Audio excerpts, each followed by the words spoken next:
Yang ingin saya tanyakan begini, ini ketika kemudian ingin saya sinkronkan dengan perspektif di Jawa ya, kira-kira perbedaan antara Tuhannya manusia, kemudian sedulur sejati, atau orang Jawa ada yang bilang juga sedulur papat, ada yang bilang kakang kawah hadi hari-hari, ada yang mengatakan guru sejati. Itu bedanya dari kelima hal yang saya sampaikan tadi itu kira-kira letak perbedaannya di mana, Mas? Terus kabeh bisa nih, enak nah, tinta nih bisa nih, dihabiskan dulu. Kalau menurut pemahaman Mas Tunjung ya, kira-kira eksistensi daripada Tuhan itu potensi atau manifestasi, Mas? Kalau kemudian keberadaan Tuhan itu manifestasi atau bisa wujud begitu, bagaimana setiap orang bisa menyaksikan dari sebuah manifestasi tersebut? Satu, apa bedanya emang kayak? Kakang kawah dari sedulur papat lima pancer dengan konsep Islam. Sebenarnya kalau kita tuh mau mencari, tetap enak sinkronisnya. Sinkronnya tetap ada, sinkronisasinya tetap ada. Jadi nek wong Jawa itu kan saking ini kepada Tuhan itu tresnone tenanan. Jadi menganggap sesuatu di dalam kehidupan itu diibaratnya duduk sebuah benda, diibaratkan sebagai sedulur atau keluarga. Makanya keris bareng ya dijenengi Kiai Sompiang kan ngono. Cagak omah joglo ya dijenengi, ya dianggap anak karo keluargane. Nah, ini sering dituduh bahwa mereka itu menyembah itu toh. Sebenarnya itu penganggapnya wong Jawa itu ketika setiap benda itu adalah keluarga, konsep alam ini adalah keluarga kita. Karena tadi itu adalah manifestasi dari Tuhan. Lah nek dianggap Tuhan itu adalah potensi apa manifestasi, yo kabeh loro-lorone. Karena wong Jawa akhirnya nek ditekoni Tuhan, kuwi jawabane mbuh. Makanya dia menganggap tan kena kinira ngopo. Gusti kuwi eneng ya ora eneng, wong diarani ra eneng ki ya eneng, diarani eneng ki nyatane suwung sing kaya apa lah mumet neh gitu. Lah Gusti itu adalah mencakup keseluruhan realitas. Makanya ketika dianggap Gusti niku kaya napa, Mas? Gusti ki tan kena kinira ngopo. Karena tujuan dia adalah Tuhan itu hanya kamu alami, ora kena dijelaski. Walaupun sekarang enek konsep-konsep yang menjelaskan Tuhan. Kesemakin Tuhan dijelaskan mesti padu, mesti elayalan bener. Itu pasti. Maka orang Jawa tidak mau ngurusi Tuhan. Urusan kepada Tuhan itu bersifat pribadi. Kalau urusan secara ritual itu adalah seni untuk menata tubuh. Karena tubuh ini merasa adalah bagian dari Tuhan itu sendiri. Wujud bersyukurnya adalah ritual. Gitu. Termasuk ibadah. Maka dalam Islam itu tujuan ibadah itu adalah memuliakan Tuhan. Melalui apa? Melalui tingkah laku kita. Gitu loh. Melalui tata cara kita hidup. Hablum minallah, hablum minan nas. Rumus manunggaling kalau itu sebenarnya gini rumusnya secara Islam. Nek rumusnya salib ya tek ini. Gitu, Roh Kudus dan Bapa di surga. Ngono ta tujuane kan. Sebenarnya esensinya sama. Nah, orang Jawa menganggap ketika dianggap ke kakang kawah dulu memang sedulur papat lima pancer apa tadi? Misal kakang kawah adi hari-hari ya. Kakang kawah itu kawah. Kenapa dia kakang? Karena dia sing bukane dalane awake dhewe nalika lahir. Ya toh air ketuba ya pecah dulu. Nek kowe pecah dhisik bayi cilaka kok gitu loh. Maka dia bukane dalan. Nah, ketika dia bukane dalan, dia termanifestasi dalam hidup kita sekarang menjadi apa? Dia penuntun tentang kesadaran kita. Jadi kamu sadar tentang ruang waktu, di dalam ruang, di luaran, itu karena petunjuk kakang kawah adi hari-hari. Adi hari-hari itu yang mengatur emosimu. Kowe iso ngrasakne seneng, susah, kuwi kekuatannya adi hari-hari. Dia di belakang adik, Mas. Di tengahnya kowe pancer si jabang bayi ini tadi. Nah ini kira-kira konsepnya ke Jawa Abangan ya. Ini kakang kawah adi hari. Nah, si kakang ini fungsinya kesadaran ruang waktu, realitas nduduhne kowe iki lho ruang waktu, dadi kesadaranmu ini kowe ning jero ruangan ngene njebung ngene iki, gitu kan. Itu namanya kakang kawah. Nah, adi hari-hari kowe emosi, perasaan seneng, susah, memang sing ngendhalekne adi hari-hari. Nah, getih gitu kan. Getih sing ngendhaleni perasaanmu, gitu. Kowe seneng melek barang, mangan sing enak, iso ngrasakne asin dan lain sebagainya, kuwi getih. Sedulurmu jenenge getih. Baru puser. Puser ki sing duduhne jati dirimu sapa. Dadi kowe iso mbayangne masa lalu, kowe iso tracking past life. Kowe perlu kan punya puser. Karena puser itu yang menghubungkan kamu dengan jagat madya ini, jagat gumelar ini. Makanya mbiyane kowe gak nggo cangkem ning jero alam kandungan nggo udel. Gitu. Makanya masuk angin bae dikon nyumpeti koyo. Karena disinilah kekuatan sejatinya wong. Makanya jaran bareng diamui ora udel akhirnya kuat. Kekuatan kita tuh udel, Mas, puser, Mas. Nah, karena puser itu daya energi kekuatan. Wi ada di udel. Baru sing tengah iki jenengan. Nah, dalam konsep Islam itu dia namakan catur sahabat. Jadi Muhammad siji, sahabatnya papat. Itu sebagaimana diproyeksi orang Jawa diakulturasi bahwa sedulur papat lima pancer, Mutmainah, Sopiah, Marah itu kan karena sudah mancing di dalam avatar kita. Ya kuwi geni, angin, banyu, lemah kuwi ning awake dhewe. Mergo apa? Nyatane kowe iki didampingi saka kandungan sampai tekan jaba. Kowe iki iso urip mergo ning papat sedulur kuwi kae. Nek ora nang kowe ya modar, bayu ora iso urip.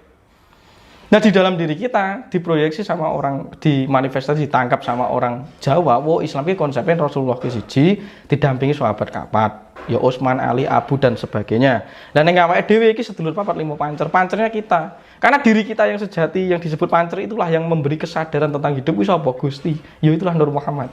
Kowe wahyu nek urip. Anda bisa hidup, apapun yang di sekeliling Anda itu hidup, termasuk akang kawah dan apapun tadi itu karena si urip itu tadi. Maka disebut sang yang urip.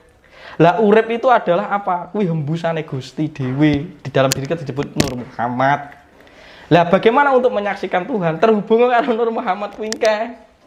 Lah dununge ning ndi? Ning rasa sejatine rasa, maka disebut qalbu minallah. Di dalam qalbu inilah ada minallah, sifat Allah. Piye? Makanya kabeh konsep itu enek sing nun sewu neksobendi atau apa tuh dikirim ning kene iku nggo ngikis ati siri iki nggone panas mang. Amanahe ben luruh, iki pecah mlebu ning tengah.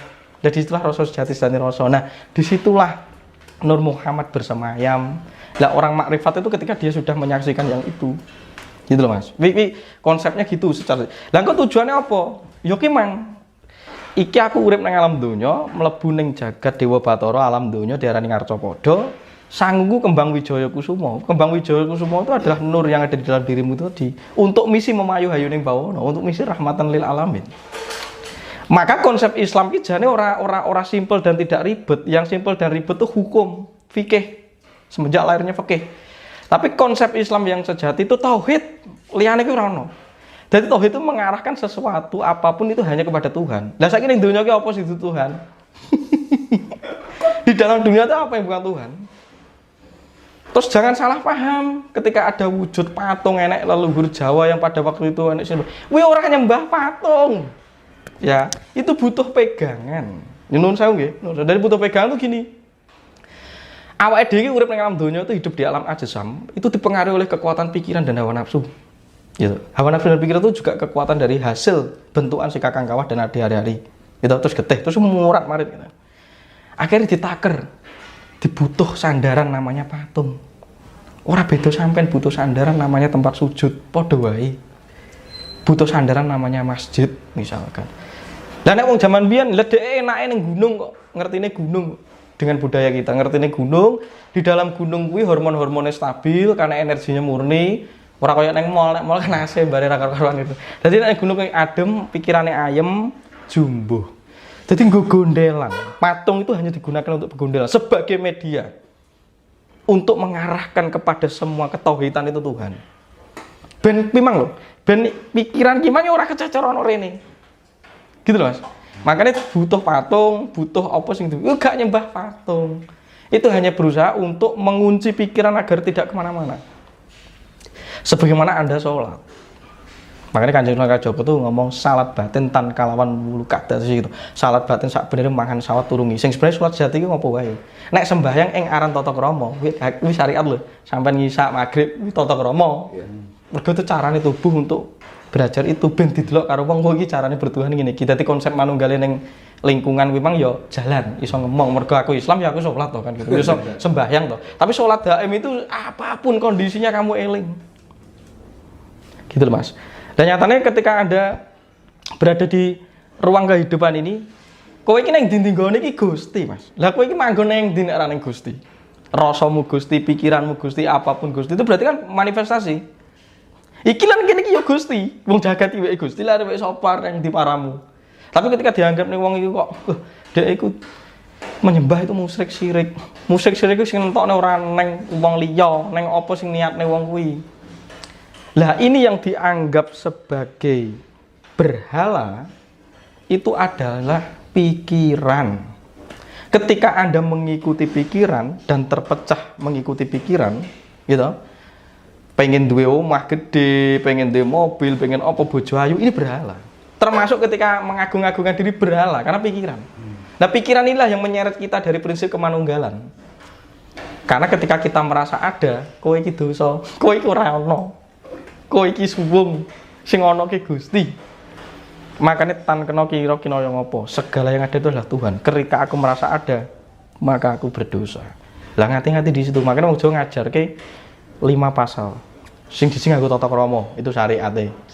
Sing penting latihan apik, itu mudra asana. Bagaimana Anda bisa ngurmati uang dan lain sebagainya itu tata krama. Setelah itu subosita. Subosita itu iso ngrasakne wong tadi. Wong ki piye ya?